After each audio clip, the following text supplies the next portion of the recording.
ஆறிலே அவர்கள் முகம் குப்புற விழுகிறார்கள், பயப்படுகிறார்கள். அப்படி இருக்கும் பொழுது இயேசு வந்து அவர்களை தொட்டு எழுந்திருங்கள், பயப்படாதிருங்கள் என்று சொன்னார். ஆமென், ஹல்லேலூயா. நல்லா கவனிக்க வேண்டும். இந்த நேரத்தில் இவர்களை எழுந்திருக்க பண்ண வேண்டும் என்று கர்த்தர் விரும்பினார். எதிலிருந்து எழுந்திருக்க பண்ண வேண்டும் என்று விரும்பினார்? நல்லா கவனிக்கணும் இந்த வார்த்தையை. எதிலிருந்து இவர்கள் எழுந்திருக்க வேண்டும் என்று விரும்பினார்?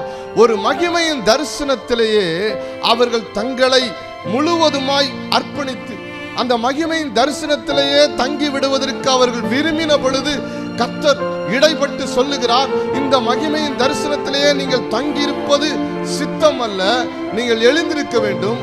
உங்களுக்காக நியமிக்கப்பட்டிருக்கிற சித்தத்தை செய்வதற்கு நீங்கள் புறப்பட வேண்டும். ஆமென். நான் பேசுறதனுடைய அர்த்தம் புரியுதா உங்களுக்கு?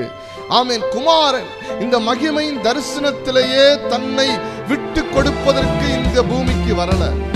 குமாரன் இந்த மகிமையின் தரிசனத்தை உங்களுக்கு காண்பித்து உங்களை இந்த மகிமையின் தரிசனத்திலேயே இறுக பிடித்து வைப்பதற்கு இந்த தபோர் மலைக்கு உங்களை கொண்டு போய் நிறுத்தவில்லை. குமாரன் உங்களை கர்த்தருடைய சித்தத்தை செய்வதற்கு, ஆமென், உங்களை தொடர்ந்து நீங்கள் மூவ் பண்ணுவதற்கு, முன்னேறுவதற்கு, எழுந்திருப்பதற்கு உங்களை அவர் நடத்துவதற்காக இந்த பூமிக்கு அனுப்பப்பட்டிருக்கிறார். ஆமென், அல்லேலூயா.